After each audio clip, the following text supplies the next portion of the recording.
वंदे मातरम। स्वागत करता हूं आप सभी का। दोस्तों, मेरा नाम है वीके शर्मा। मैं बिलोंग करता हूं डिस्ट्रिक्ट बिजनौर यूपी से और डॉक्टर विश्वरूप राय चौधरी की टीम से मैं हूं certified diabetes educator and nice expert. पिछले 4 साल से हम डॉक्टर बीआरसी के साथ मिलकर समाज में बेहतर स्वास्थ्य को डेवलप करने का प्रयास कर रहे हैं। इसी श्रृंखला को जारी रखते हुए मेरी भेंट हुई गोविंद शरण प्रसाद जी, जिनका स्वस्थ समृद्ध परिवार नाम से यूट्यूब पर चैनल है। उनके वीडियोस में देखने लगा, वहाँ से किचन थेरेपी को और बारीकी से मैं सीखने लगा। जैसे मसालों के द्वारा चिकित्सा, अपने तेलों के द्वारा चिकित्सा, आयुर्वेद के द्वारा चिकित्सा कैसे की जाती है, लेकिन अब किचन थेरेपी को मैं बारीकी से सीख रहा हूँ। तो इसको सीखते सीखते स्वास्थ्य फ्रीडम केयर संस्था के नाम से हमारा एक ऐसा प्लेटफॉर्म अब हमें मिल चुका है अभी पीछे 30 जून 2024 को, जिसके द्वारा महिलाओं की जितनी भी प्रॉब्लम होती हैं मासिक से रिलेटेड, उनके मेंसेस से रिलेटेड जितनी भी प्रॉब्लम होती है, सभी का सॉल्यूशन इस संस्था के पास है। क्योंकि ये संस्था एक सैनिटरी नैपकिन के ऊपर काम करती है और वो सैनिटरी नैपकिन हर्बल है। उसके अंदर कोई प्लास्टिक नहीं है, कोई कॉटन नहीं है, कोई फ्रेगरेंस नहीं है, कोई डायोक्सिन नाम का केमिकल नहीं है। बाकी अदर पैड जो मार्केट में आते हैं, चाहे वो किसी भी कंपनी का आप ले लीजिए, उसमें कॉटन होता है, प्लास्टिक होता है, फ्रेगरेंस होती है और साथ साथ में डायोक्सिन नाम का केमिकल अनवांटेडली बन जाता है वहाँ पर। डायोक्सिन क्या है, डॉक्टर बीआरसी ने बहुत अच्छे से डिफाइन किया है अपनी एक वीडियो में। यूट्यूब पर उनकी वीडियो को भी दे सकते हैं या गूगल पे इसकी जानकारी ले सकते हैं। तो ज़्यादा ना कहते हुए स्वास्थ्य फ्रीडम केयर संस्था के साथ हम 30 जून 2024 को जुड़े। मेरी वाइफ रेणु शर्मा के नाम से इसमें रजिस्ट्रेशन हुआ और हम दोनों महिलाओं की, बहन बेटियों की इस प्रॉब्लम के ऊपर काम कर रहे हैं। हम स्कूल में जाते हैं, कॉलेजेस में जाते हैं, हॉस्पिटल्स में जाते हैं और होम मीटिंग्स भी हम लेते हैं अपनी एरिया में। तो हमारा काम है बहन बेटियों को जागरूक करना, ताकि वो जो गलतियां कर रही हैं अपने मेंसेस में, वो उसमें सुधार कर सकें, इम्प्रूव कर सकें और एक बेहतर स्वास्थ्य को प्राप्त कर सकें। पीरियड्स के दिनों में जो मासिक में दर्द होता है बहनों को, जो उनको सिम्टम आते हैं, इचिंग होती है, रैसेज होते हैं, इन्फेक्शन होता है, पेन होता है और वो इस 3 से 5 दिन के चक्र में से गुजरती हैं, तो बहुत उनको दर्द सहना पड़ता है, बहुत सेक्रीफाइस करना पड़ता है। लेकिन स्वास्थ्य फ्रीडम केयर संस्था ने उनकी प्रॉब्लम को बहुत ही ईजी बना दिया है, बहुत ही स्मूथली उनको ये दिन निकल जाते हैं। तो अब हमारा एक प्रोग्राम था अभी 23 को आरबीडी गर्ल्स कॉलेज बिजनौर में, तो हमें अगले दिन वहाँ पे लेक्चर देना था। तो रात को 11 से 11:30 बजे के बीच में मेरी आँख खुल जाती है कि अपने जो हमारा प्रेजेंटेशन है इसको कुछ ना कुछ स्पेसिफिक बनाया जाए, अलग बनाया जाए। तो थोड़ा सा मुझे लिखने का पहले से ही शौक़ है, तो मैंने अपने जो लेक्चर को उसमें काव्य के रूप में लिखा, क्योंकि मुझे वहाँ पर समझाना था बहन बेटियों को मेंसेस से रिलेटेड जितनी प्रॉब्लम होती है उनका कारण और उनका निवारण। तो इस कविता में मैंने कारण और निवारण दोनों ही बताए हैं और ये सारी बहन बेटियां सभी को ये समर्पित है कविता, डेडिकेट मैं करता हूँ और ये आशा करता हूँ और ये भगवान से साथ साथ प्रार्थना भी करता हूँ कि सभी बहन बेटियों को परमात्मा सद्बुद्धि दे, ताकि वो इस कविता के द्वारा अपने आप को और अपने जो फ्रेंड सर्किल में उनकी बहनें हैं, सहेलियां हैं, सभी को प्रेरणा दें और ये सारी बातें समझाएं। तो इस कविता का टाइटल रखा है मैंने बहन बेटी का दर्द। एक बहन का दर्द, एक बेटी का दर्द। तो हमारी संस्था जो काम करती है, पहले संस्था की जो हमारी बिजनेस हेड हैं इंदु प्रजापति मैम, उनको मैं नमस्कार करता हूँ। राजवीर सर जो डायरेक्टर हैं उनको मैं नमस्कार करता हूँ और उनको थैंक यू करता हूँ कि उन्होंने समाज की इतनी बड़ी प्रॉब्लम को बहुत आसानी से दूर कर दिया है। तो कविता का टाइटल है बहन बेटी का दर्द। आइए इस कविता के माध्यम से हम कुछ सीखने का प्रयास कर रहे हैं और समाज में जागरूकता लाने का प्रयास करते हैं कि जाग उठ भारत की नारी, जाग उठ भारत की नारी, प्रकाश ये घर घर में भर दे। जाग उठ भारत की नारी, प्रकाश ये घर घर में भर दे। दूर बहन बेटी के मन से मासिक की पीड़ा को कर दे। दूर बहन बेटी के मन से मासिक की पीड़ा को कर दे। 5 दिनों तक बहन बेटियां ये दर्द नहीं सह पाती हैं। इसीलिए तो मजबूरी में भर भर के दवाएं खाती हैं। इसीलिए तो मजबूरी में भर भर के दवाएं खाती हैं। आपने देखा होगा पीरियड्स में बहन बेटियां बहुत दवाएं खाती हैं जो कि उनको नुकसान देती हैं। पीरियड्स दवा खाने से अंदर रुक जाता है। दवा जो खाती चुप हो जाती, दवा खाने से पेन चला जाता है, क्योंकि हमारी बॉडी का, ब्रेन का सिग्नलिंग सिस्टम उससे स्विच ऑफ हो जाता है। तो दवा जो खाती चुप हो जाती, पर मासिक अंदर रुक जाता। मासिक अंदर रुक जाने से हार्मोन का स्तर बिगड़ जाता।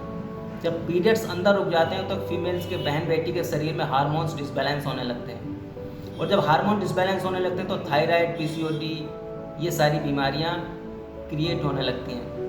तो क्या होता है जब हार्मोन का स्तर बिगड़ जाता है? थायराइड और पीसीओडी किसी के बाल चेहरे पर उगाते हैं। आपने देखा होगा बहुत सी लड़कियां ऐसी होती हैं जिनके अपर लिप से हेयर आ जाते हैं या चेहरे पर बाल आ जाते हैं। तो ये बहुत सोचने का विषय है कि थायराइड और पीसीओडी किसी के बाल चेहरे पर उगाते हैं, और कील मुहासे, पिंपल से कितनियों के चेहरे भर जाते हैं। कील मुहासे और पिंपल से कितनों के चेहरे भर जाते हैं। अब क्या होता है, कोई सूख गई, कोई मन से कुंठित। जब ऐसी बीमारियां लग जाती है बहन को, बेटी को, तो कोई सूख जाती है, कांटे जैसी हो जाती है, कोई मन से कुंठित रहने लगती है। कोई सूख गई, कोई मन से कुंठित, कोई भारी भरकम हो जाती है, कोई बहुत मोटी हो जाती है, फैटी हो जाती हैं। और पीड़ा अपने मन की बेचारी नहीं किसी से कह पाती। पीड़ा अपने मन की बेचारी नहीं किसी से कह पाती। अब इसमें उस गलत आदतें, जैसे एक आदत है, अपनी बुद्धि गिरवी रख दी, अपनी बुद्धि गिरवी रख दी, पर बातों में भरमाती रही। पर बातों से मतलब औरों की बातों में। अपनी बुद्धि गिरवी रख दी, पर बातों में भरमाती रही। फास्ट फूड और प्रोसेस फूड को स्वाद स्वाद में खाती रही। फास्ट फूड और प्रोसेस फूड को स्वाद स्वाद में खाती रही। अब बहुत महिलाएं क्या करती हैं, लड़कियां क्या करती हैं आजकल, fast food, pizza, chow mein, burger, ये सारी चीज़ें बहुत ज़्यादा खाती हैं। तो इससे जब मैदा अंदर जमती है, उनकी आंतों में बहुत ज़्यादा ब्लड दूषित हो जाता है, और ब्लड दूषित होने से क्या होता है, हार्मोन्स बिगड़ते हैं, इन्फेक्शन होता है और नई नई बीमारियां बनती हैं। इतनी शिक्षित होने पर भी बहनों एक ऐसी समझ तुम्हारी, इतनी शिक्षित होने पर भी बहनों एक ऐसी समझ तुम्हारी, प्लास्टिक और कॉटन के पैड से होती हैं ये सब बीमारी।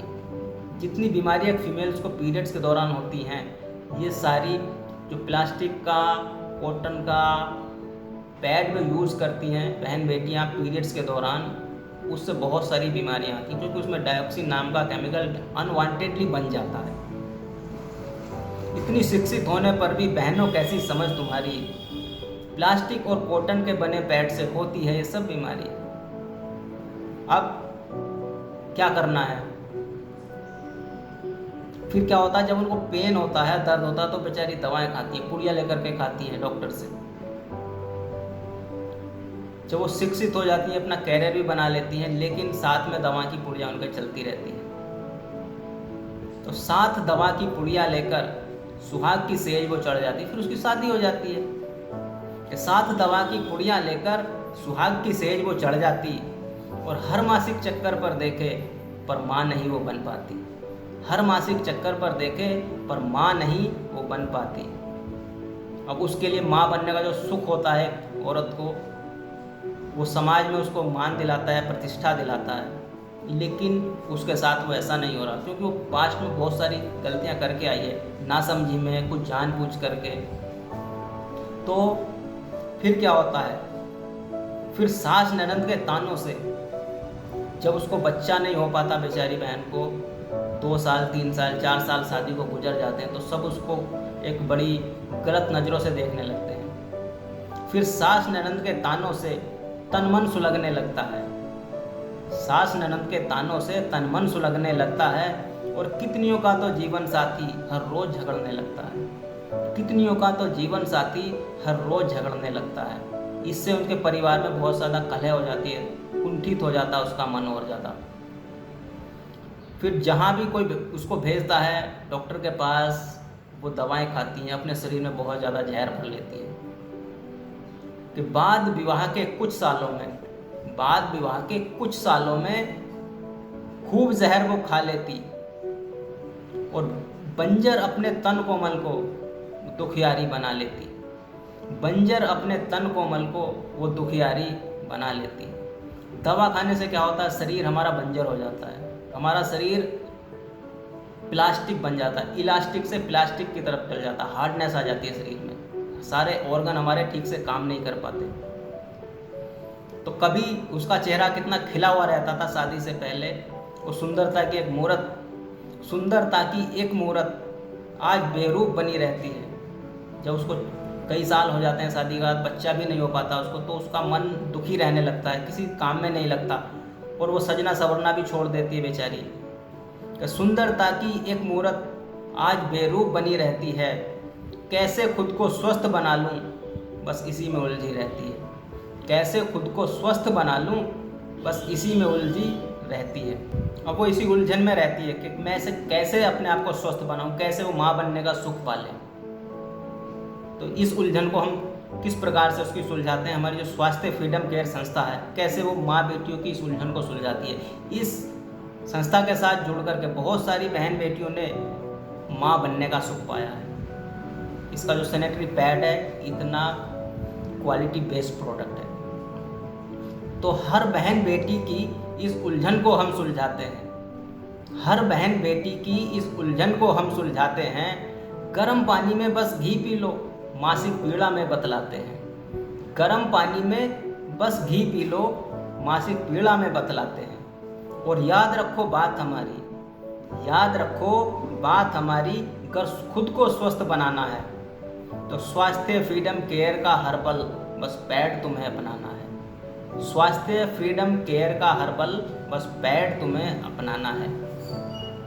और आगे क्या करना है, क्या प्रोटोकॉल करने हैं कि रोज रोज ये भाप की क्रिया जो मासिक में कर लेती है, जो भी बहन बेटी, भाप की क्रिया क्या है, आप सभी जो स्वास्थ्य फ्रीडम केयर में काम करती हैं बहनें, जो ट्रेनर हैं, उनसे आप पूछ सकते हैं कि रोज रोज जो भाप की क्रिया मासिक में कर लेती है, स्नान गुनगुने पानी से करे तो गर्भाशय शुद्ध कर लेती है। स्नान गुनगुने पानी से करे तो गर्भाशय शुद्ध कर लेती है। इस प्रकार से जब वो भाप की क्रिया लेती है और गर्म पानी में घी मिलाकर के पीती है तो उसका पेन मैनेज हो जाता है। और स्टीम लेने से उसके अंदर जितनी भी यूट्रस में इन्फेक्शन है, रसौली हैं, गांठें हैं, छोटी छोटी ट्यूब्स उसकी ब्लॉक हैं, वो सारी खुल जाती हैं। सभी अशुद्धियाँ गांठ रसौली उसके मासिक में बह जाती हैं। मालिश करे जो एरंड तेल से तो बंद ट्यूब भी खुल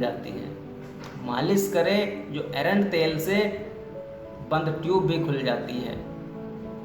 अलसी, कद्दू, तिल,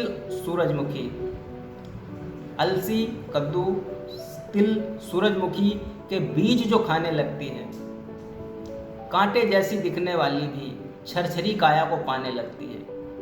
बहुत सी बहनें ऐसी हो जाती हैं जो सूख जाती हैं, जिनके चेहरे पर या बदन पर कोई रौनक नहीं रहती है, तो उनको बोला है कांटे जैसी दिखने वाली भी छरछरी काया को पाने लगती हैं। अब इन प्रोटोकॉलों को, जितने भी प्रोटोकॉल बताए गए हैं अभी तक, एक तो खाने में परहेज करे, फास्ट फूड को त्याग कर दे, और ये जितने प्रोटोकॉल हैं इनको करे। अगर वो 6 माह तक करे तो क्या होगा कि 6 माह में बच्चेदानी खूब उपजाऊ बन जाती है। 6 माह में बच्चेदानी खूब उपजाऊ बन जाती है। कर नाम प्रभु का मन से रट ले, इस बात पर ध्यान देना है। कर नाम प्रभु का मन से रट ले, माँ बनने का सुख पा जाती है। अगर नाम प्रभु का मन से रट ले, माँ बनने का सुख पा जाती है। अब भला हुआ तो कर भला।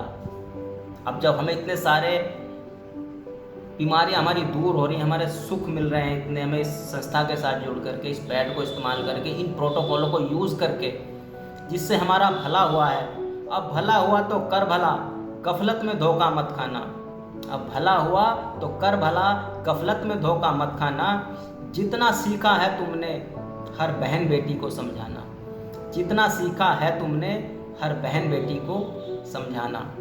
तो ये मेरे कुछ हृदय के भाव थे जो मैंने रात 12 बजे से 2 बजे के बीच में लिखे थे, जिस दिन हमारा लेक्चर था अगले दिन बिजनौर डिग्री कॉलेज में। तो रात को नींद नहीं आ रही थी, तो मैंने सोचा कि किस तरह से इस कार्यक्रम को स्पेसिफिक बनाया जाए।